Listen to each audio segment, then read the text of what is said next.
तो उस समय शौनकादि ऋषियों ने कहा कि हे महाज्ञानी, संपूर्ण शास्त्र के सिद्धांतों के हे ज्ञाता, हे सूत जी महाराज, आप तो कथाओं के सार तत्व को, सार मर्म को जानते हैं।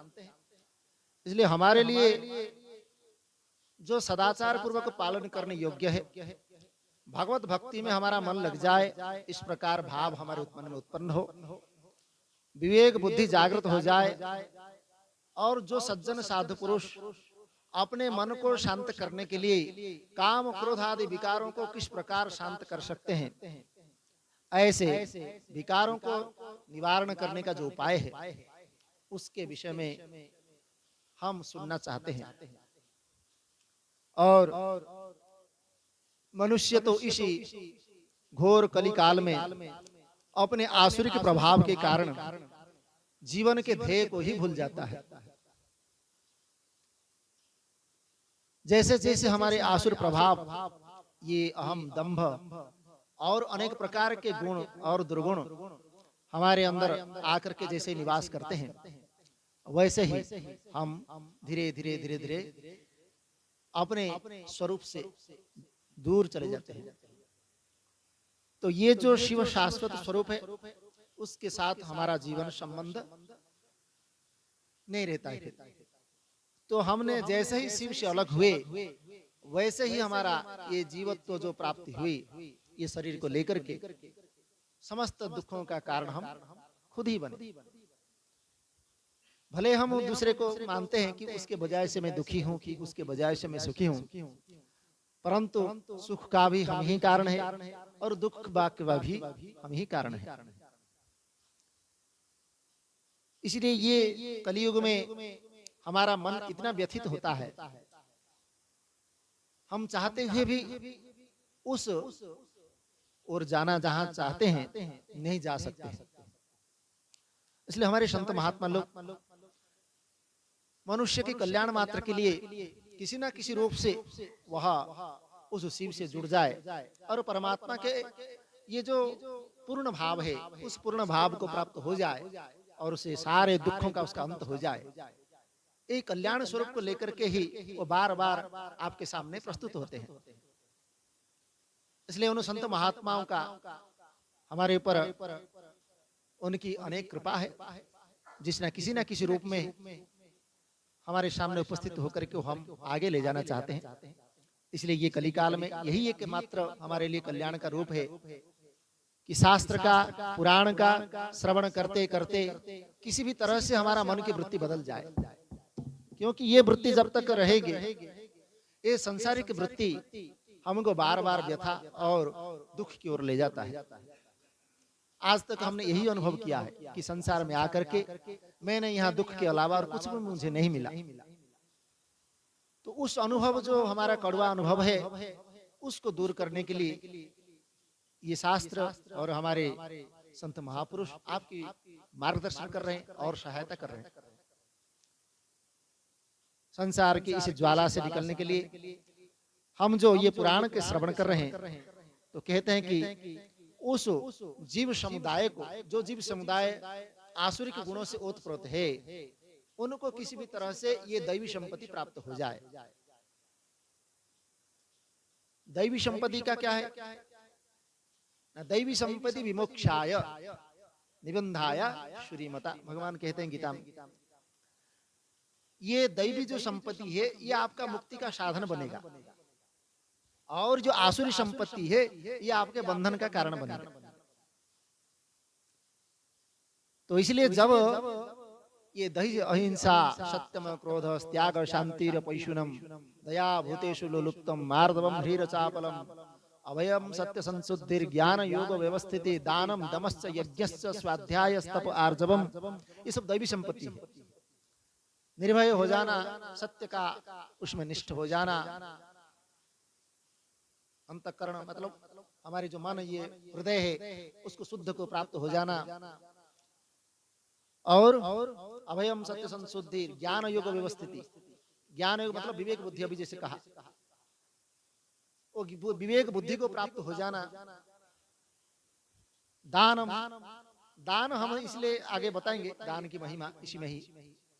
दान इसलिए कहा जाता है कि हमारा जीवन संग्रह प्रवृत्ति है, कि कितना कुछ भी मिल जाए हमको अच्छा तो कम ही लगता है।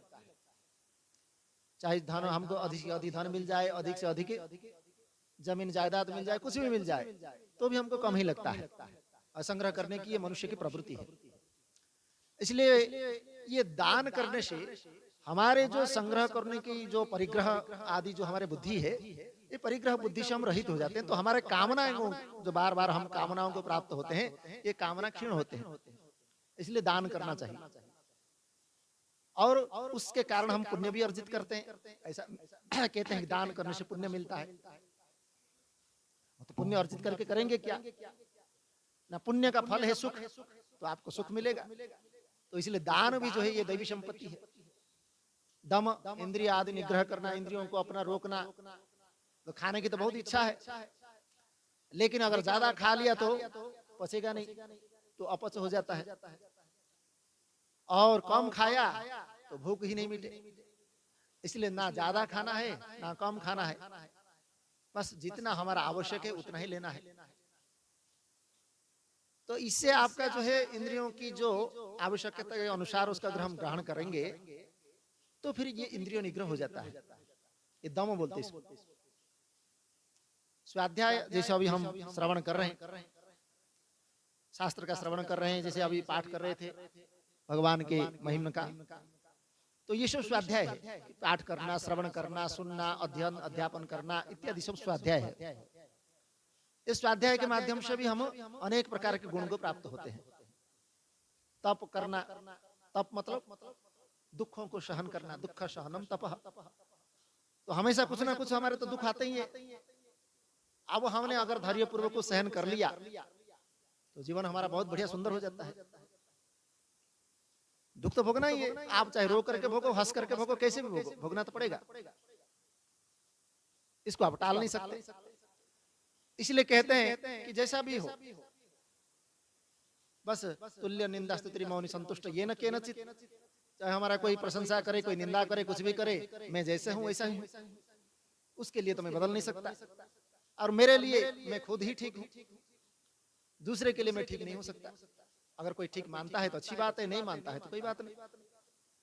लेकिन मैं अगर ठीक हूं, मैं जानता हूं मैं ठीक हूं, और मेरे स्थान पर मैं रह करके मैं अपने आप में खुश हूं, तो इससे मनुष्य का जो है जीवन अपने ध्येय में लग जाता है। तो वो तप कहते हैं उसको। जब तक हम तप में नहीं रहते हैं, अपने तप आचरण नहीं करेंगे, तो हमको दैवी संपत्ति प्राप्त नहीं होगी। इतने कई प्रकार के हमारे यहाँ भगवान ने श्रीमद् भगवद गीता में दैव संपत्ति और आसुर संपत्ति के रूप में, ये दैवी संपत्ति के रूप में कम से कम 16 दैवी गुण को उन्होंने बताया है। तो उसको हम अगर ग्रहण करेंगे तो ये जो कलयुग में जो आसुरी संपत्ति है ये हमसे दूर हो जाएंगे। काम, क्रोध, लोभ, मोह, मद, मत्सर, घृणा, द्वेष, राग इत्यादि।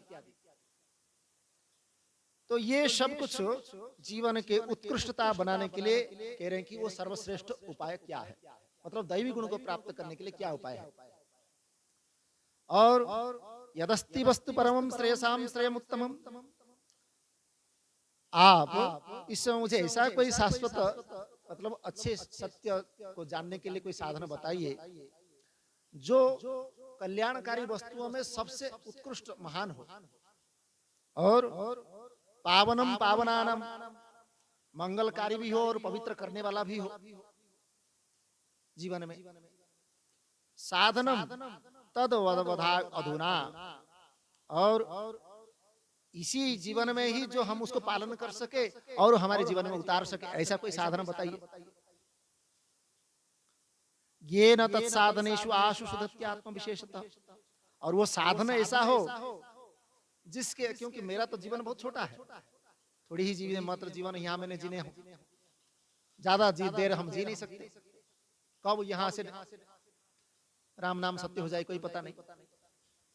तो इसलिए कहते हैं कि ये जो छोटी सी मेरी जीवन में है, इसमें कोई ऐसा साधन हो जिसके अनुष्ठान से शीघ्र ही मेरा अंतःकरण, मन, बुद्धि आदि शुद्ध हो जाए, पवित्र हो जाए, तथा उससे मेरा जो निर्मल चित्त है, उस निर्मल चित्त वाले पुरुष को सदा के लिए भगवत प्राप्ति हो जाए। ऐसा कोई उपाय है तो बताइए। इस प्रकार शौनक जी ने प्रश्न किए। तो सूत मुनि उन्होंने उसका उत्तर दे रहे हैं। सुतोवाच धन्यस्त्वं मुनिशार्दूल श्रवण प्रीतिलालसः अतो विचार्य शुधिया वच्मि शास्त्रं महोत्तमं सर्वसिद्धान्तनिष्पन्नं भक्त्यादेक विवर्धनं शिवतोषकरं दिव्यं शृणुवस्स रसायनम। तो यहाँ श्रोता जब वो उत्तम हो तो वक्ता को बहुत खुश होते हैं। इसलिए यहाँ भी सोनका आदि जो ऋषि थे उनको देखकर के सूत मुनि बड़े खुश होकर के कह रहे हैं, प्रसन्न होकर कह रहे हैं कि हे मुनिश्रेष्ठ शौनक, आप धन्य हो। क्यों? क्योंकि आपके हृदय में ये जो पुराण की कथा है सुनने के लिए विशेष प्रेम और लालसा है। तो ये किसके लिए कहा जाता है? हमारे मन में अगर जिज्ञासा न हो, हमारा जानने की कोई भी इच्छा न हो, या हमारे मन में ऐसे किसी प्रकार के प्रेम या लालसा न हो, तो ये कथा हम बार बार सुनेंगे तो भी हमारे दिमाग में नहीं रहेगा। तो इसलिए उसको धन्य कह रहे हैं कि इसलिए इसको शुद्ध बुद्धि से विचार करके उत्तम शास्त्र का वर्णन करने के लिए और उत्तम बात को कहने के लिए वक्ता श्रोता के सामने उपस्थित होता है। इसलिए यहाँ स्वयं वक्ता के रूप में सूत मुनि कह रहे हैं कि तुम धन्य हो, तुम्हारा माता पिता भी धन्य है।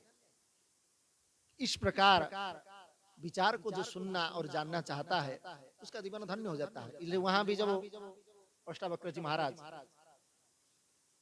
वहां जनक सभा में जाते हैं और जनक जी जो है वही प्रश्न करते हैं कि मैं तो यहाँ पर रहते रहते बहुत दिन व्यतीत हो गया, बहुत मैंने राज आदि सुख को, बहुत भोग को प्राप्त कर लिया, फिर भी मेरा मन शांत नहीं है, मैं अशांत हूँ। इसलिए हे गुरुदेव, आप मेरे इस प्रकार अशांत मन को शांत करें। तो अष्टावक्र जी कहते हैं धन्यस्तु हम, तुम बहुत धन्य हो, क्योंकि इस प्रकार का प्रश्न वही कर सकता है जिसका चित्त शुद्ध होता है, निर्मल होता है। ऐसे प्रश्न हर कोई नहीं करता है। मेरा कल्याण हो जाए, मैं अपने जीवन में समस्त दुखों को निवारण कर सकूं और मेरा जीवन धन्य हो जाए, कृतार्थ हो जाए, ऐसा प्रश्न वही करता है। तो इसलिए उसका जीवन धन्य हो जाता है। तो वहां पर भी अष्टावक्र जी कहते हैं कि तुम्हारे माता पिता भी धन्य है, तुम्हारा कुल भी पवित्र हो गया और तुम भी धन्य हो गए। कुलम पवित्रम जननी कृतार्था वसुंधरा पुण्यवती च तेन। एक महापुरुष भी, जैसे हमारे यहाँ तो अनेक महापुरुष हैं, तो इसलिए इसको मैं पवित्र ये धरती इसको कहता हूँ, क्योंकि जहाँ एक महापुरुष जो है उपस्थित होते हैं, यहाँ तो 3-3 महापुरुष हमने सामने देख रहे हैं, तो जहाँ एक महापुरुष उपस्थित होते हैं तो उस धरती, उस पृथ्वी जो है धन्य हो जाती है, वसुंधरा वो पुण्यवती हो जाती है। इसलिए उस स्थान पर, उस जगह पर जो भी लोग निवास करते हैं उनका जीवन धन्य हो जाता है। इसलिए पुण्यशाली ये भूमि है।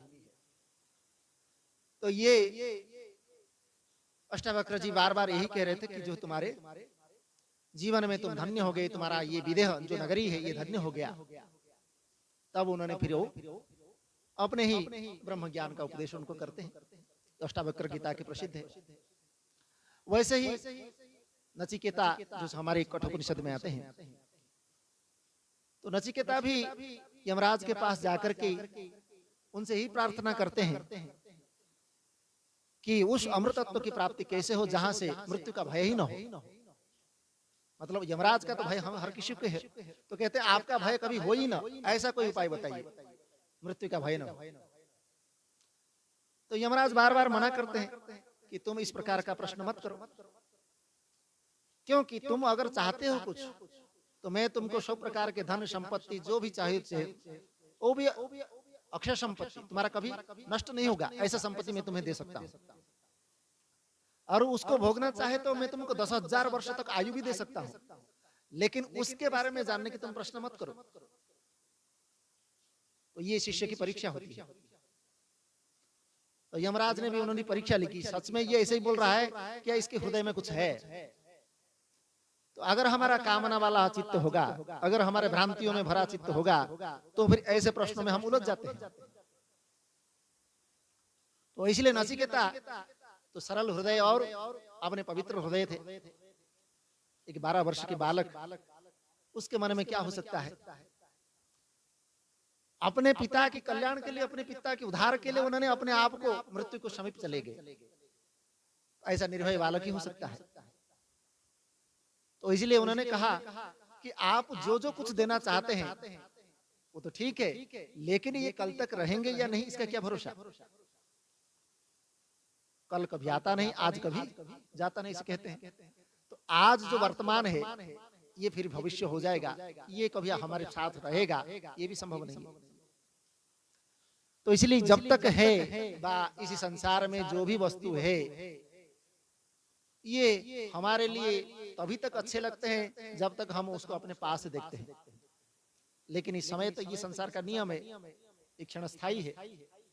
जब संसार ही अपने प्रलय में, अपने काल में, अपने आप में लीन हो जाता है, ये समस्त जीव जगत, समस्त जो है भूत जगत, जड़ जगत, सब कुछ उसे समा जाते हैं प्रलय काल में, उस कारण में चले जाते हैं। तो फिर और कितना दिन आप जी करके 100 साल के 1000 साल जी करके आप क्या कर लोगे?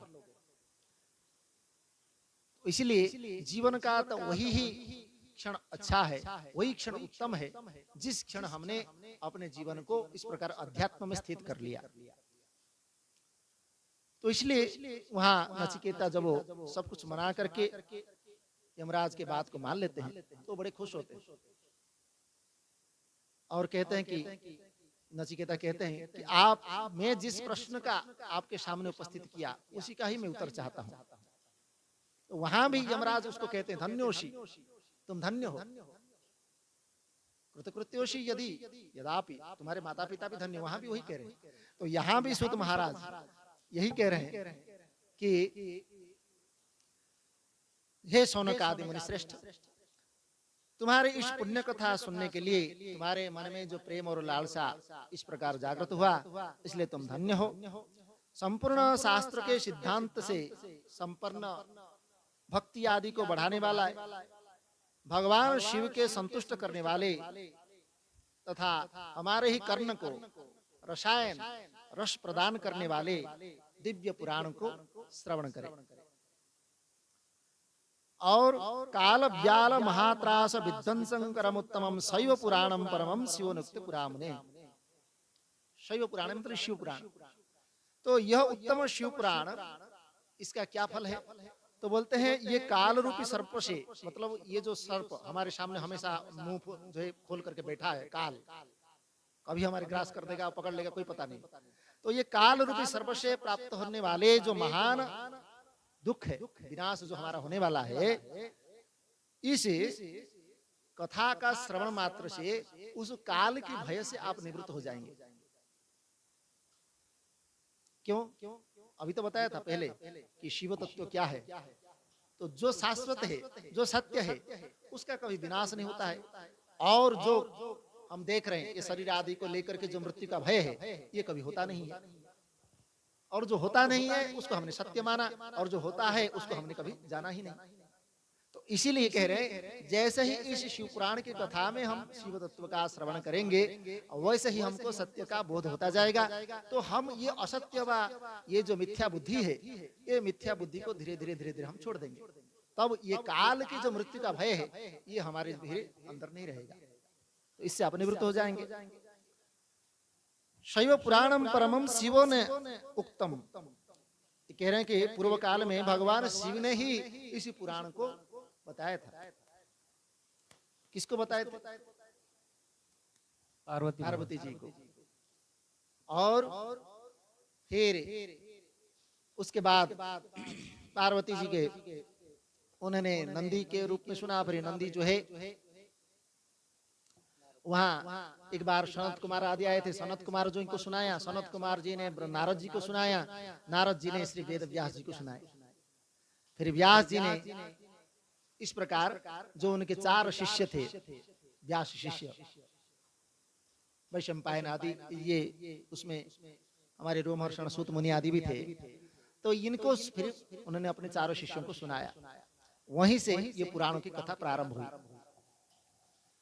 तो इसलिए व्यास जी ने सनत कुमार मुनि का उपदेश पाकर के कलयुग में ये प्राणियों के लिए जो उद्धार का विषय है उसको बड़े संक्षेप में यहाँ इस पुराण के रूप में प्रतिपादित किया। विशेष रूप से ये कलयुग में जो प्राणियों का चित्त अशुद्ध है, मन अशुद्ध है, उसको ठीक से पूरी तरह से पवित्र और शुद्ध करने के लिए इसके अतिरिक्त और कोई साधन नहीं है। क्योंकि पुराण ही हमको एक सहज साधन है जो हम उसको श्रवण करके अपने चित्त को शुद्ध कर सकते हैं। वेद को हम पढ़ नहीं सकते, ना उसको समझ सकते हैं, ना हमको कोई पढ़ा सकता है। और भी दूसरे जो शास्त्र है उसमें शब्द जाल बहुत बड़ा है, उसको भी हम समझ नहीं सकते। ये मंद से मंद बुद्धि वाला जो कभी पढ़ा लिखा भी नहीं है उसके लिए भी ये पुराण सहज है। इसलिए पुराण श्रवण करने में प्रत्येक मनुष्य उसको सहज पूर्वक श्रवण कर लेता है।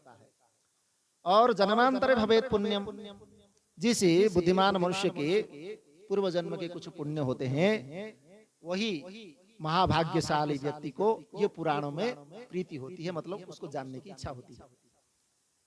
इसलिए आप लोग भाग्यशाली है कि कम से कम पुण्य के फल स्वरूप आपको यहाँ सुनने का मौका मिल रहा है। और एतत् शिव पुराणम परमम शास्त्रम उत्तमम, ये शास्त्र में उत्तम शास्त्र है ये शिव पुराण। शिव रूपम क्षतो ज्ञेयम सेवनीयम च सर्वथा, भगवान शिव का ये वांग्मय स्वरूप है, क्योंकि ये वाणी के माध्यम से उसको शब्द का स्वरूप के माध्यम से आपको बताया गया है। जैसे भागवत जो है भगवान का वांग्मय स्वरूप है, इसके उसका पूजा करने का विधान है। इसी प्रकार ये भगवान शिव का वांग्मय स्वरूप है, इसलिए शिव पुराण की भी पूजा होती है। जब कथा होते हैं उसका नियमित पूजा होते हैं। आज भी हम जैसे करते हैं, आरती आदि करते हैं, पूजा करने का उसका नियम है। तो इसके पठन श्रवणात् भक्तिर्नादरस्तमः सद्यः शिवपद प्राप्तम लभते सर्व साधना। इसके पठन से, पढ़ने से, श्रवण से शिव भक्ति के जो श्रेष्ठतम तत्व है वो प्राप्त होते हैं और मनुष्य शीघ्र ही शिव पद को प्राप्त कर लेता है। पुराण श्रवण शंभो निष्पाप जायते नरः, भगवान शिव के इस पुराण को श्रवण करने से मनुष्य अनेक पापों से मुक्त हो जाता है और भुक्त्वा भोगान समुपलन शिवलोकमवाप्नुयात्, कालांतर में बार बार भगवान शिव का चिंतन करते करते वो शिवलोक को ही प्राप्त होता है। शृण्वताम तत्पुराणं भी तथा कीर्तयताम चत पादम बोजारुदास्येव तीर्थानि मुनयो विदुः। इस पुराण का श्रवण और कीर्तन करने वाले के लिए चरण कमल की, मतलब वह जो भी इस शिव का नाम कीर्तन करते हैं और पुराण का श्रवण करते हैं, वो जहां भी उनका चरण पड़ता है वो चरण के धूलि तीर्थ के समान माने जाते हैं। इस प्रकार शिव तत्व है।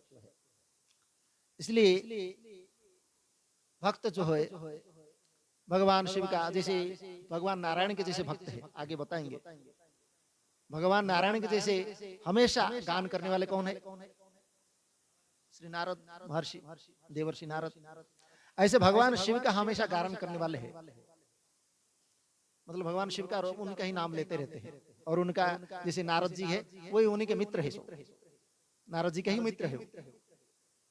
तो उनके पास भी एक बजाने के लिए है, उनका नाम है तुमरू। तो तुमरू जी जो है उसको बजाते रहते हैं और वो भगवान शिव का गान करते रहते हैं। तो इसलिए ये वो जहां जहां जाते हैं वो जगह पवित्र हो जाता है। ऐसे शिव भक्त का महिमा है। यदि मनुष्य सदा इसमें सुनने में समर्थ न हो, अर्थात हम अगर रोज नहीं सुन सकते हैं तो भी स्थिर चित्त से एक मुहूर्त भी उसको सुनना चाहिए। इस प्रकार शिव पुराण है। यदि मनुष्य प्रतिदिन सुनने में असक्त भी हो, मतलब हम उसको अगर सुन नहीं सकते या हमारा सामर्थ्य नहीं है, तो किसी पवित्र महीने में, जैसे श्रावण का महीना है, पवित्र महीना है, इस पवित्र महीने में भी शिव पुराण का श्रवण अवश्य करना चाहिए।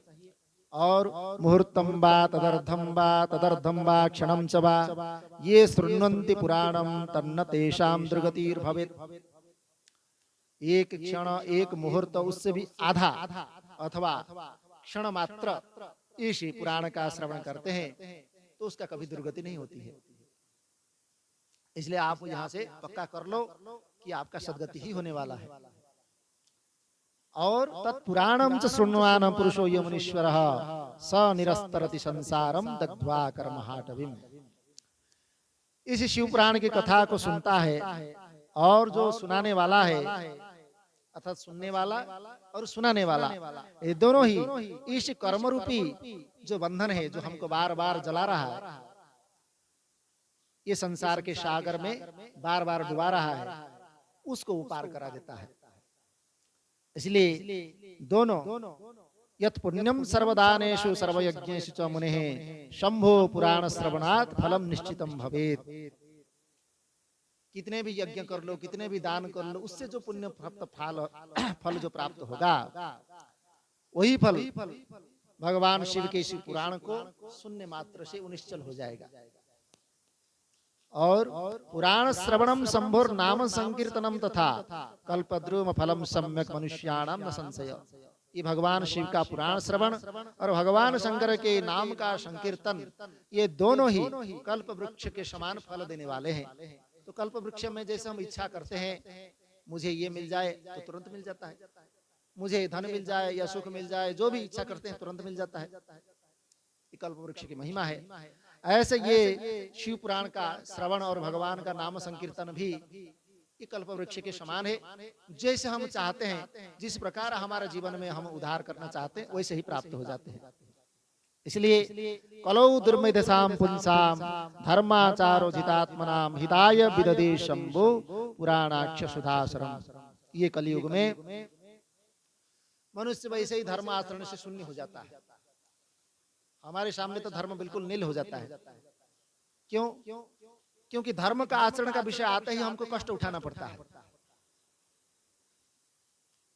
हरिश्चंद्र महाराज कथा सुनते हैं उनकी, उन्होंने धर्म का उल्लंघन करने की कभी सोचा भी नहीं। और उनकी परीक्षा लेने के लिए विश्वामित्र आदि उनके सामने उपस्थित हो गए। अब वो सारा कुछ उन्होंने दान से तो मांग लिया, राज्य आदि जो कुछ था सब कुछ उन्होंने मांग लिया। सारे मांगने के बाद भी अब धर्म का संकट हुआ कि अब वो कह रहे हैं कि अब इसी से राज्य से में तुम रह नहीं सकते, ये अभी राज्य तुम्हारा रहा नहीं, अभी राजकोष से भी तुम एक भी कौड़ी भी नहीं ले सकते हो, क्योंकि ये तुम्हारा राजकोष में भी रहा नहीं, तुम सब कुछ मुझे दान कर दिया।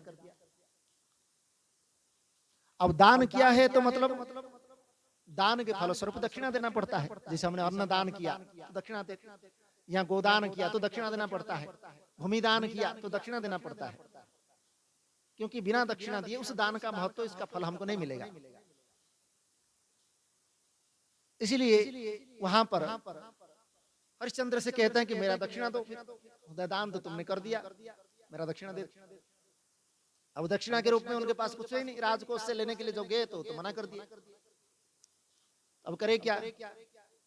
तो फिर उन्होंने अपने आप को, क्योंकि वो स्वयं अपना शरीर तो था ही उनका, तो अपने आप को उन्होंने फिर उस राज्य में रह नहीं सकते थे, इसलिए उससे परे मतलब जहां पर वो राज्य का सीमा नहीं होता है, अतः श्मशान भूमि, तो श्मशान भूमि में जो चांडाल था, उस चांडाल के पास जाकर के अपने आप को बेच दिए। वहां पर वहां जो पड़ा था मतलब शव आदि को जलाना, ये उनका काम को सौंप दिया गया। तो एक राजा जब एक उसको जाकर के श्मशान में चांडाल के समान जल जो है सबको जलाना पड़े तो कितना दुख की बात है। लेकिन धर्म का जब पालन करना हो तो फिर ये दुख भी उसके सामने कुछ भी नहीं। इसलिए आज भी राजा तो बहुत हुए, लेकिन हरिश्चंद्र का नाम लेते ही आज भी हम दानवीर हरिश्चंद्र, सत्यवादी हरिश्चंद्र, सत्य का उन्होंने पालन किया।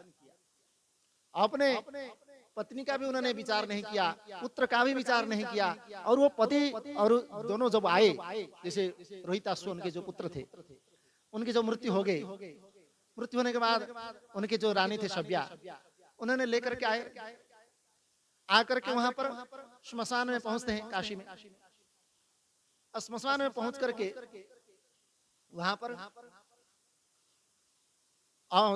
वो जान भी लिए कि ये मेरे ही पत्नी है और मेरा ही पुत्र है, फिर भी उनसे कहते हैं, मतलब अपने धर्म का पालन कर रहे हैं, सत्य का कह रहे हैं कि तुम जब तक जो उसका मतलब सब जलाने के लिए जो देना पड़ता है पैसा, जो धन आदि देना पड़ता है, तुम जब तक नहीं दोगे मैं नहीं कर सकता। मतलब वहां भी सत्य का पालन कर रहे हैं। ऐसा नहीं कि वहां पर थोड़ा सा इधर उधर बात कर लो, ऐसा भी नहीं। तो ये सत्य को, धर्म को पालन करने के लिए कितना कष्ट उठाना पड़ता है, ये हम राजा हरिश्चंद्र के इसी जीवन से समझ सकते हैं। इसलिए ऐसा इतना सहज भी सरल भी नहीं है जितना हम समझते हैं। ये तो क्षुरस्य धारा, छुरी के धार के समान है। थोड़ी सी भी आप इधर उधर हुआ तो सीधा नीचे गिरे। तो हम कहते हैं भगवान के भक्ति करना बड़ा सहज है, लेकिन भगवत भक्ति में हम जैसे ही प्रवेश करते हैं अनेक प्रकार के उत्पात हमारे सामने उपस्थित हो जाते हैं। सामान्य रूप से जब हम भगवान के नाम लेके, माला लेके बैठे जप करने के लिए, केवल उनका नाम जप करना है, फिर भी हमारा मन इतना बंदर की तरह इधर उधर उछल रहा है, हम उसको थोड़ी सी भी कंट्रोल नहीं कर सकते हैं। तो फिर भगवान की भक्ति तो बड़ी दूर की बात है। नारद जी जैसे महामुनि जो भगवान के हमेशा भजन करते हैं, उनका मन जो है इधर उधर हो सकता है, तो हमारे जैसे लोगों का तो छोड़ो। तो इसीलिए यहाँ पर कहते हैं कि इस कलयुग में हमारा बार बार धर्म का जो आचरण करना ये शून्य हो जाता है। ये धर्म शून्य होने के कारण हमारा मन जो है, हमारा बुद्धि वो दुर्बुद्धि बन जाती है, और दुर्बुद्धि होने के कारण हम उसको जो नहीं करना चाहिए वो करते हैं।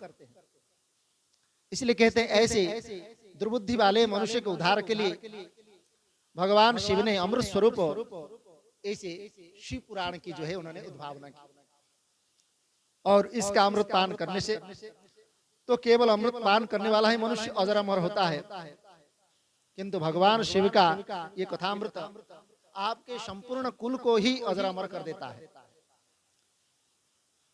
इसलिए ये पुराण की महिमा है। तो ये शिव पुराण जो पवित्र कथा है, इसका सदा सर्वदा सेवन करना चाहिए।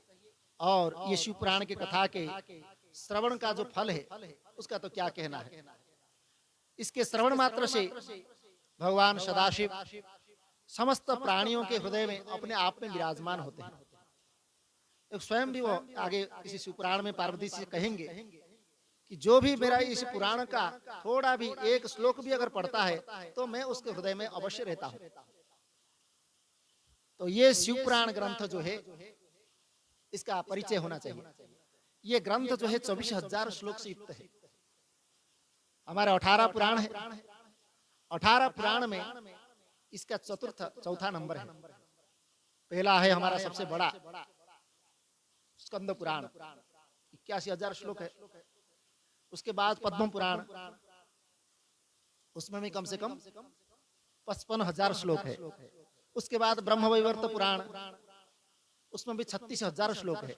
उसके बाद ये 24,000 श्लोक ये आता है शिव पुराण, इसका चौथा नंबर है।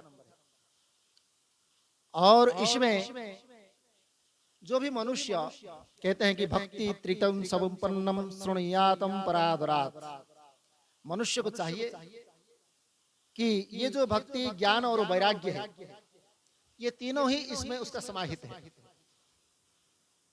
जैसे हम भागवत में महात्मा में क्या पढ़ते हैं, जैसे भक्ति देवी आते हैं और उनके पुत्र भक्ति, ज्ञान और वैराग्य दोनों ही शिथिल होकर के पड़े हैं। उन दोनों को देख करके बड़ी दुखी हो जाती है। तो फिर वहां नारद जी से भेंट होते हैं, तो वहां उनके अपने अपने दुख सुनाते हैं। तो यहाँ भी कह रहे हैं कि ये जो भक्ति देवी है, ये अपने ज्ञान और वैराग्य ये दोनों को ही लेकर के चलती है। इसके बिना हम भक्ति का अधूरा हो सकते हैं। तो वैराग्य मतलब क्या है आगे बताएंगे उसका भी, लेकिन यहाँ थोड़ा सा समझा देते हैं। मगर विगत राग ये न यस्विनिवा सह विराग, विरागस्य भाव वैराग्य। तो आपका राग है, राग मतलब होता है क्या? हाँ, आकर्षण। तो ये राग किसके प्रति होती है? राग होते हैं हमारे जो वस्तु, जो व्यक्ति या जो जिसको हम अपना मानते हैं उसके प्रति राग है। कब तक? जब तक वो हमारा अनुकूल हो, और जैसे ही वो प्रतिकूल हुआ तो फिर हम उसका राग उसमें नहीं रहता है, वो द्वेष हो जाता है। इसका उदाहरण जैसे साधारण, जैसे हमारे घर में संतान नहीं था कि संतान उत्पन्न हो गया, पुत्र हो चाहे पुत्री कोई भी हो, तो बहुत खुशी मनाते हैं। पुत्र हुआ तो बहुत बहुत अच्छी, बड़ा हमारा मन खुश हो जाता है, प्रसन्न हो जाता है। अब उसमें बहुत खुशी मनाते हैं। फिर कालांतर में उसी को लेकर के हम आनंद भी मनाते हैं, उसको लेकर के बड़े अपने जीवन में सोचते हैं कि इससे बड़ा धन हमारा कुछ भी नहीं है। पुत्र रत्न बोलते हैं, एक रत्न के समान है। लेकिन वही पुत्र जब वो कालांतर में जाकर के हमारा विपरीत हो जाए और हमारा आज्ञा न माने और हमारे प्रति वह दुर्वचन कहे, तो फिर उस पुत्र को हम पुत्र नहीं मानते। जिसका जन्म होने पर हमने खुशियां मनाई, उसको अब कह रहे हैं कि ये अगर मर जाता तो अच्छा होता। क्यों कह रहे हैं? वही तो पुत्र तो वही है ना, दूसरा तो है नहीं। तो जिसको हम पहले खुशी लग रहा था, आज वो हमारे लिए दुख का कारण बन गया। तो इसलिए पहले राग उसके प्रति हुआ, बाद में उसके प्रति हमारा द्वेष हो गया। तो यही राग द्वेष का ही संसार है और कुछ नहीं। तो इसलिए ये राग जब तक है तब तक हम ये संसार से छूट नहीं सकते। और जहां राग होता है वहां द्वेष भी उसके पीछे ही रहता है। इसलिए कहते हैं ये राग जहां जहां पर है वहां वहां से आप अपने मन हटा लो। घर में है, परिवार में है, संपत्ति आदि जो ही आपके पास है उसमें भी है, कुछ नहीं है शरीर में ही है, क्योंकि इसके बड़ा भय होता है। और तो सब भूल जाते हैं, शरीर को तो नहीं भूल सकते हैं, इसलिए उसका दुख बड़ा होता है, मृत्यु तक इसका दुख रहता है। तो ये कह रहे हैं कि ये शरीर के प्रति जो राग है इसको भी छोड़ दो। कैसे छोड़ोगे? तो बोले जैसे ही भगवान में तुम मन लगाओगे वैसे ही छूट जाएगा। एक डाली आपने छोड़ा तो दूसरे डाली को आपने पकड़ लिया। तो जैसे ही परमात्मा के डाली में आके बैठ गया तो ये संसार का डाली अपने आप में पीछे चले जाता है। तो जो संसार हमारा था नहीं वो कभी रहेगा भी नहीं। तो उसको भूल गए तो उसमें क्या फर्क पड़ गया? कुछ नहीं फर्क पड़ा। तो आपका परिवार भी है, आपका दुनिया भी है, आपके सब कुछ है। आपको यहाँ से भागना नहीं कि हिमालय की गुफा में जाकर के नहीं बैठना है, यही संसार में रहते हैं। लेकिन किसी में आपका मन नहीं है, बस यहाँ के व्यवहार कर रहे हैं, अभी नहीं चल रहा है। ठीक है, अपना शरीर है तो प्रारब्ध है और कर्म का फल चल रहा है, तो उसमें हमारे थोड़ा सा व्यवहार कर लिया। लेकिन मन तो जहां जाना चाहिए वहीं पर है। जैसे माता होते हैं, माँ होती है, तो क्या है ना, जैसे उसका छोटा बच्चे होते हैं, छोटा बच्चे के ऊपर उसका इतना प्रेम, इतना स्नेह होता है कि उसको भूल नहीं सकती। बच्चा चाहे कैसा भी हो, तो कहीं भी चले जाए वो, असल बच्चे से वो दूर चले जाए, किसी काम में चले गए, कहीं खेतों में चले गया, कहीं और चला गया, वो काम में तो करती है, लगा है, लेकिन उसका मन उसमें है। मेरे बच्चे खाया कि नहीं, भूखा है कि रो रहा होगा, क्या होगा, उसका मन उधर ही है। और काम कर रहा है कहीं और, कहीं खेतों में या कहीं और काम कर रहा है। इसका तात्पर्य हुआ काम तो उसका हो रहा है लेकिन मन उसका और कहीं है। वैसे ही संसार में हम व्यवहार तो कर रहे हैं लेकिन हमारा मन परमात्मा में लगा हुआ है। तब इसको कहते हैं वैराग्य पूर्वक, विवेक पूर्वक भक्ति। तो ये जो प्राप्त हो जाए तो हमारा भक्ति पूरा हो जाता है। तो इसलिए कहते हैं ये भक्ति, ज्ञान और वैराग्य से अगर संपन्न होकर के ये पुराण को हम सुनते हैं तो फिर हमारा जीवन और कृतार्थ की ओर चले जाता है। अब इसके 7 संहिता है इसमें ग्रंथ के परिचय में। एक है विद्वेश्वर संहिता, जो पहले ही हम श्रवण करेंगे। दूसरी है रुद्र संहिता। रुद्र संहिता में उसमें 5 खंड उसको विभाजन कर दिया गया, क्योंकि इसमें भगवान की बहुत लीलाएं हैं, उस लीला कथा का उसमें श्रवण है। तो पहला है सृष्टि खंड, ये सृष्टि कैसे हुआ। दूसरा है सती खंड, मतलब देवी सती से उनका कैसे विवाह हुआ। तीसरा है उमा खंड, मतलब पार्वती जी के साथ उनका फिर के जो है विवाह कैसे हुआ, सती जी का दहन होने के बाद। फिर चौथा है कुमार खंड, मतलब कुमार कार्तिकेय का जन्म कैसे हुआ। फिर 5वां है युद्ध खंड, मतलब तारकासुर आदि जो असुर, अनेक असुर थे, उनके साथ युद्ध किस प्रकार हुआ। तो ये 5 खंड जो है ये रुद्र संहिता में है। उसके बाद आता है शतरुद्र संहिता, ये तीसरी है। शतरुद्र ये जो संहिता में भगवान के पूजा करने का और उनके उपासना करने का जो विधान है, रुद्राक्ष भस्म आदि धारण करने का जो और कई प्रकार के विधि विधान है, वो सब उसमें लिखा गया है। मतलब भगवान के जो अवतार है कितने हैं और उस अवतारों में आप किस किस रूप से उनको पूजा करनी चाहिए, ये शतरुद्र में है। कोटि रुद्र संहिता, कोटि रुद्र संहिता मतलब भगवान के जो शिवलिंग के रूप में, ज्योतिर्लिंग आदि के रूप में कहाँ कहाँ प्रकट हुए और किसी किसी अवस्था में कैसे कैसे भक्त के लिए उन्होंने कृपा की, ऐसी कोटि रुद्र संहिता में है। पांचवी जो है उमा संहिता, मतलब देवी पार्वती के साथ भगवान ने किस प्रकार लीला किया है और पार्वती के साथ रह करके उन्होंने किस प्रकार उपदेश को पार्वती से उन्होंने दिए और समस्त जीव के कल्याण के लिए वो क्या क्या उपदेश दिए, ये उस उमा संहिता में है। फिर कैलाश संहिता, कैलाश संहिता जो ये छठा है, इसमें भगवान के कैलाश में रहते हुए उन्होंने अनेक लीला किए और कई भक्त कैलाश में रहते हुए जैसे नंदी आदि और उनके जो गण है, वो गणों का कई कितने कितने उनके साथ भक्त हुए और कितने उनके साथ रहते हुए वो पार्षद बने, इत्यादि अनेक कथा है कैलाश आदि संहिता में। सातवें है वायवीय संहिता। वायवीय संहिता मतलब जो शिव तत्व है उसमें रहस्य क्या है, ये रहस्यपूर्ण कथा है। तो भगवान शिव को क्या पूजा करने से क्या प्राप्त होगा, क्या करने से क्या नहीं होगा, अनुचित क्या है, उचित क्या है, हमारे जीवन में हमने जो शिव तत्व को जानने की इच्छा रखते हैं, हमारा कई प्रकार के कामना होते हैं, मुझे ये करना है तो ये प्राप्त हो जाए, ये करना है तो प्राप्त हो जाए इत्यादि। तो ये सब उस वायवीय संहिता जो सातवीं संहिता है उसमें है। तो इसीलिए हमारे शिव पुराण सुनाते सुनाते लोग और भी कथा सुना देते हैं, तुम जो है इस प्रकार भगवान शिव को ये चढ़ा दो तो तुमको ये प्राप्त हो जाएगा, तुम ये चढ़ा दो तो तुम्हारा रोग ठीक हो जाएगा। ये उस वायवीय संहिता में अनेक रहस्यपूर्ण कथा है। तो उस रहस्यपूर्ण कथा को लेकर के उन्होंने और कुछ उसमें जोड़ दिया, तो उस बात को वो कहने के लिए शुरू कर दिया। तो इसलिए ये वायवीय संहिता को भी हम श्रवण करेंगे। तो इन 7 संहिता में जो युक्त ये दिव्य महापुराण है, इसी का भगवान शिव जो परब्रह्म परमात्मा के समान ये शिव पुराण में विराजमान है और उत्कृष्ट गति हमको प्रदान करने वाला है। इसलिए जो मनुष्य एतत् शिव पुराणम सप्त संहितमादरात् परिपूर्णम पठेद्यस्तु स जीवन मुक्त उच्यते।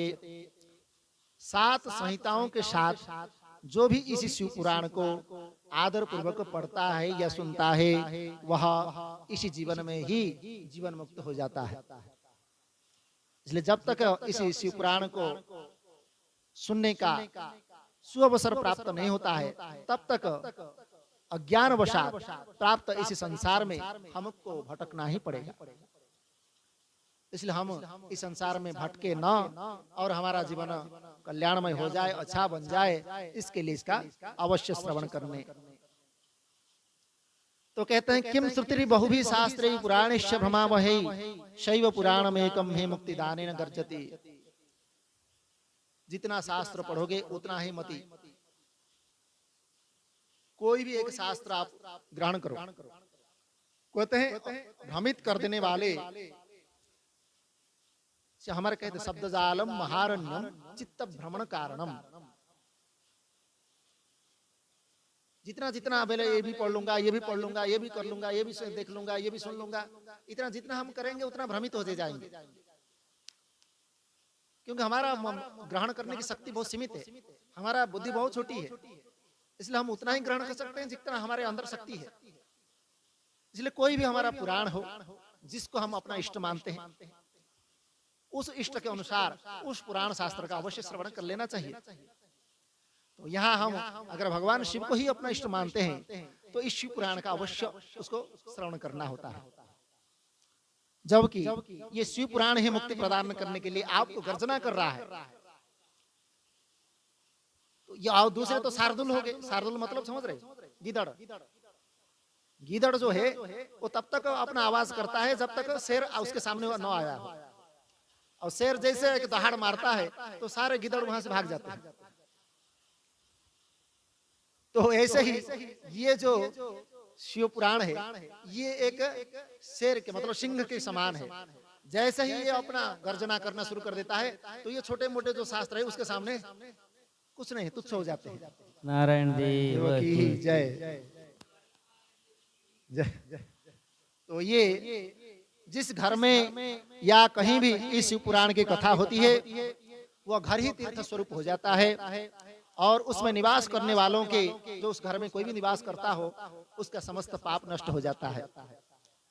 और तावत स प्रच्यते पापी, कोई अधम प्राणी जब तक भक्ति पूर्वक ये शिव पुराण के श्रवण नहीं करता तब तक उसको पापी ही कहा जा सकता है। और गंगाद्यः पुण्य नद्यश्च, गंगा आदि जितने पवित्र नदियां हैं, और सप्तपुरी, सप्तपुरी है, 7 पुरी है, उसको तीर्थ माना जाता है। अयोध्या, मथुरा, माया, काशी, कांची, अवंतिका, पुरी, द्वारावती चैव सप्त मोक्षदायिका, ये 7 पुरी है। तो ये 7 पुरियों में जब हम गमन करके जो पुण्य प्राप्त करेंगे, गयादि तीर्थ में जाकर के पुण्य पिंडदान आदि करने से जो हम पुण्य प्राप्त करेंगे, शिव पुराण की समता उसके साथ नहीं हो सकता है। अर्थात शिव पुराण के श्रवण मात्र से तीर्थ आदि का गमन उसी प्रकार फल प्राप्त हो जाता है। और एतत् शिव पुराणम ही वाचयेद अर्थतो निशम पठेद वा प्रीतितो नित्यम स पुण्यात्मा न संशय। जो निरंतर अनुसंधान पूर्वक अपने विचार को बार बार करता हुआ इस शिव पुराण को पढ़ता है या प्रेम पूर्वक पाठ मात्र करता है, वह इसी संसार में सबसे बड़ा पुण्यात्मा है, इसमें कोई संशय नहीं। और अंतकाले ही यश्चैनम शृणुयाद भक्तितः सुधी सुप्रसन्नो महेशा तस्मै यत्सति स्वं पदम। एक हमारे महात्मा थे, बड़े बड़े शिवभक्त थे। भगवान शिव को दर्शन किए बिना ना जल ग्रहण करेंगे ना कोई अन्न खाएंगे। दर्शन करेंगे, वो एक जल और चढ़ाएंगे और भगवान को कुछ ना कुछ एक बिल्वपत्र आदि देंगे। ये उनका एक दिन का नहीं, मतलब अस्वस्थ हो, बुखार भी हो, तो भी भगवान शिव के दर्शन किए बिना रहेंगे नहीं, ऐसा उनका नियम था। गंगा जी में स्नान करना और भगवान शिव का दर्शन करना। तो अंतकाल जब उनका आया, शरीर बहुत जीर्ण शीर्ण हो चुका था,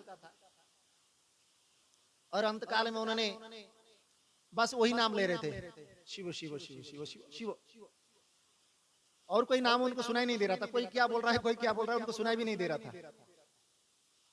तो बाद में उनको किसी ने कहा कि आप मतलब आपको हम शिव पुराण सुना रहे हैं, श्रवण कराएंगे। तो वो तो बोल नहीं सकते थे, तो तुरंत ही उनके आंख से अपने आप में वो आंसू आ गए कि आज तक मुझे ऐसे कोई सुनाने के लिए बोला ही नहीं, तो अगर आप सुनाएंगे। वो फिर उन्होंने ऐसे बोल तो नहीं सकते थे, इसलिए उसने लिख के दे दिए, क्योंकि आपको हम धन्य मानते हैं, आपके चरणों में हमारा सब कुछ तप आदि प्रदान कर देते हैं। अगर आप ये शिव कथा सुनाएंगे तो मेरा जितना दिन का तपस्या का फल है मैं आपको दे रहा हूँ, बस आप हमको कथा सुनाइए। तो महात्मा जी को उन्होंने कथा सुनाई। अब उन्होंने 9 दिन 11 दिन तक सुनाए। जैसे ही 11 दिन पूर्ण हुआ, उनका शरीर जो है पूरा हो गया। नारायण देव की जय। तो ऐसे शिव भक्ति का महिमा है, बस हमारा अटल विश्वास होना चाहिए। तो इसलिए कहते हैं कि जो उत्तम बुद्धि वाला पुरुष है वह अंतकाल में भक्ति पूर्वक इसी अगर पुराण को सुनता है तो भगवान महेश्वर उसके ऊपर अत्यंत प्रसन्न होकर के अपने शिव धाम को उसको प्रदान करते हैं। इसलिए जो प्रतिदिन आदर पूर्वक इस शिव पुराण को श्रवण करता है उत्तम कोटि का फल को प्राप्त करता है। तो यहाँ पर पुराण की महिमा तो हमने बहुत सुन लिया, और पुराण की विशेषता भी हमने जान लिया, और इसका अध्ययन अध्यापन श्रवण आदि का विषय भी हमने सुन लिया। वेद इतिहास तथा अन्य शास्त्रों में भी ये शिव पुराण कल्याणकारी है, और मुमुक्षु जनों के लिए भी ये कल्याणकारी है, ये भी हमने समझ लिया। तो अब यहाँ पर कहते हैं कि इस कलयुग में इस प्रकार इस शिव पुराण को श्रवण करने के कौन ऐसा व्यक्ति है जो उद्धार हो गया उसका इस कलयुग में। तो उसी को ही यहाँ पर कथा के रूप में फिर श्रवण कर रहे हैं।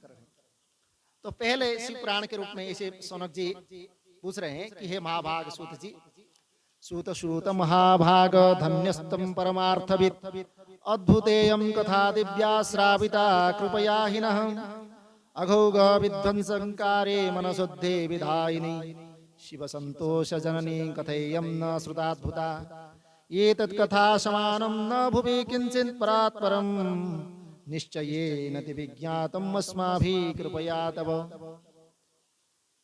तो कह रहे थे कि हे सुत महाभाग, आपने ये तो शिव पुराण की बड़ा अद्भुत दिव्य कथा आपने सुनाई जिसकी महिमा है।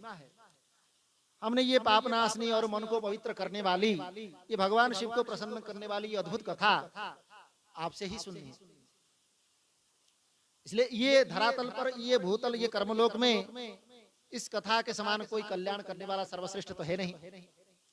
और कलयुग में इस कथा के द्वारा कौन कौन से पापी जो होते हैं इन्हें कृपा पूर्वक इसी पाप से मुक्त हो जाते हैं।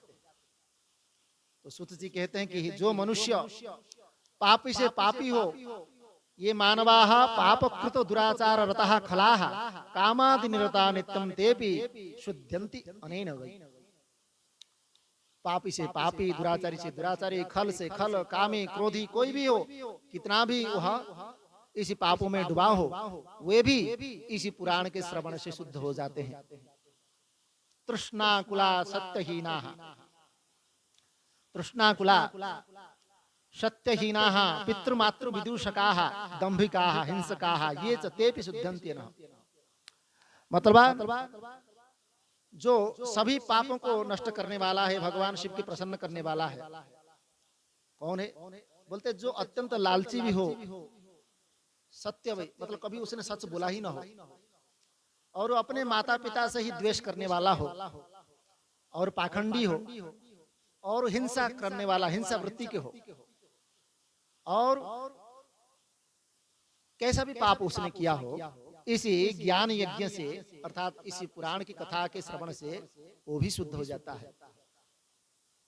छल कपट करने वाला, क्रूर स्वभाव वाला, अत्यंत निर्दयी व्यक्ति कलयुग में भी इस प्रकार इस ज्ञान योग से शुद्ध हो जाते हैं।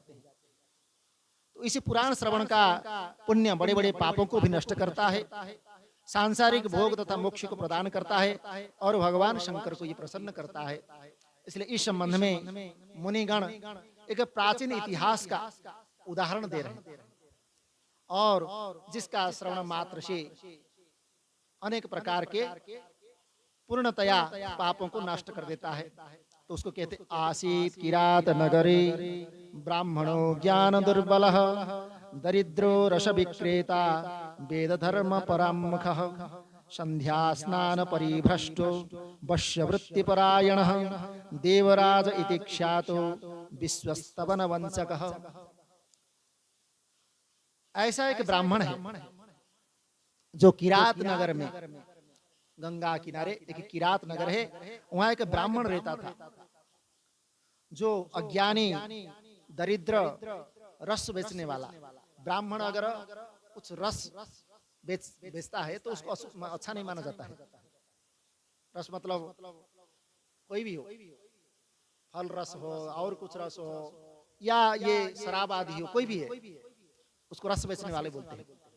तो ऐसे ब्राह्मण को निकृष्ट कहा जाता है। ऐसी जो है ब्राह्मण था वो, और वैदिक धर्म से विमुख था, कभी वेद को मानता नहीं था, स्नान संध्या आदि कर्म से भ्रष्ट हो गया था। वश्यवृत्ति, वश्यवृत्ति मतलब व्यवसाय, ब्राह्मण अगर व्यवसाय करे तो उसको भी अच्छा नहीं माना जाता है। तो व्यवसाय बुद्धि ये वश्यवृत्ति कहते हैं। कृषि, ब्राह्मण अगर हल चलाए तो भी उसको अच्छा नहीं माना जाता है। तो वैश्य का 3 वृत्ति है, कृषि, गौरक्ष, वाणिज्य। वाणिज्य मतलब व्यवसाय करना, कृषि करना, और गोरक्षा, गोपालन करना। मतलब वैसे तो भगवान ने भी गोपालन किया, लेकिन सेवा करना अलग बात है। लेकिन गोपालन तभी करते हैं जब उसका हमारा कोई रोजगार हो। मतलब गाय आदि पालते हैं, उसमें दूध का व्यवसाय करना, बेचना इत्यादि जो करते हैं, इसको बोलते हैं वश्य वृत्ति। तो ये वश्य वृत्ति जो ब्राह्मण करता है तो उसको निकृष्ट माना जाता है। तो इसलिए वो ऐसा एक ब्राह्मण था, ये सब कर्म वो करता था। उसका नाम था देवराज। वो अपने पर विश्वास करने वाला, जो उसके ऊपर विश्वास करता था, उन लोगों को ठगता था। और उसने एक को नहीं, किसी को भी, ब्राह्मण क्षत्रिय वैश्य शूद्र कोई भी हो, सबको ठगता था वो। और कई बार तो अपने धन की लोभ से उसको मार भी डालता था। तो बाद में अधर्म से बहुत सारा धन उसने अर्जित कर दिया, परंतु उस पापी का थोड़ा भी धन किसी धर्म कर्म में नहीं लगा, अर्थात अच्छे कर्म में उसका नहीं लगा, क्योंकि अधर्माद वर्जितो धन, अधर्म से पाप से जो प्राप्त किया गया धन अच्छे कार्य में नहीं लग सकते। वो किसी ना किसी रूप में वह अहित ही करने वाला है। भले हमको अच्छा लगे, हमने किसी को झूठ बोल कर, किसी को ठग करके, किसी से और बेईमानी करके कमा तो लिया, लेकिन हमको वो चैन से बैठने नहीं देने वाला, कुछ ना कुछ हमारे बुद्धि दुर्बुद्धि करने ही वाला है। या किसी भी रूप से अगर उसके आपने बचा भी लिया तो भी कोई उसका जो है, हमारे कोई व्यक्ति हो, कोई संतान हो, कोई भी उसका दुरुपयोग करेगा, या कोई चोर ठगी हो, कोई उसको ले भी जाएगा, किसी भी तरह से वो ले जाएगा। आप यदि धर्म पूर्वक, परिश्रम पूर्वक जो कमाया है वो आपके काम में अवश्य आएगा। आप एक बार जो स्वयं देख लो, आपने आज बहुत बड़ा मेहनत करके आपने कमाया हो, और वह खर्च करने के बाद आपके मन को जो संतोष होगा, आपने कहीं से ऐसे ठग करके, बेईमानी करके या चोरी करके लाया हो, या किसी भी प्रकार से अधर्म पूर्वक लाया हो, तो उसको आप खर्च करके देखो, या उसको किसी प्रकार के उपयोग करके देखो, आपके मन को उस प्रकार शांति नहीं मिलेगी, क्योंकि बार बार आपको वही याद दिलाता रहेगा, आपने ये धन इस प्रकार लाया है। भले ही आप उसको बार बार विस्मृति करने की सोचेंगे, लेकिन वो सोच रहे हैं मतलब उसको नहीं रहेगा, भय तो रहता ही, तो इसलिए भय नहीं दूर होता है। तो ये कह रहे हैं कि ये धर्म के कार्य में अधर्म का अर्जित धन नहीं लग सकता। तो एक दिन वह ब्राह्मण एक तालाब पर नहाने के लिए गया, वहां पर एक वेश्या को उन्होंने देखा, तो उसके ऊपर अत्यंत मोहित हो गया, और मोहित होकर के उसी से ही वह विवाह करने के लिए सोचा। तो वेश्या तो वेश्या होता है, वो तो किसी का नहीं हो सकता है। तो इसलिए उस वेश्या के साथ इसने कुछ समय तक विहार किया, उसी के साथ बैठना, सोना, उठना, बैठना उसी के साथ करता रहा। बार बार रोकने पर भी उसने उस पाप कर्म को नहीं छोड़ा, और वह ब्राह्मण किसी की बात को भी नहीं मानता था। फिर उसने भी नहीं माना। एक दिन रात्रि में उस दुष्ट व्यक्ति ने ईर्ष्यावश, क्योंकि उसका परिवार वाले उसका विरोध करते थे, इसलिए परिवार वाले हमारा विरोध कर रहे हैं बोल के ईर्ष्यावश अपने सोए हुए माता पिता को उसने मार दिया, और अपने पत्नी को भी उसने मार डाला, ताकि हमारे रास्ते में जो बाधा न डाले। इस प्रकार उस वेश्या में आसक्त चित्त वाला उस कामी ने अपने समस्त परिवार का नष्ट करके जो भी उसके पास धन था उसने उस वेश्या को दे दिया।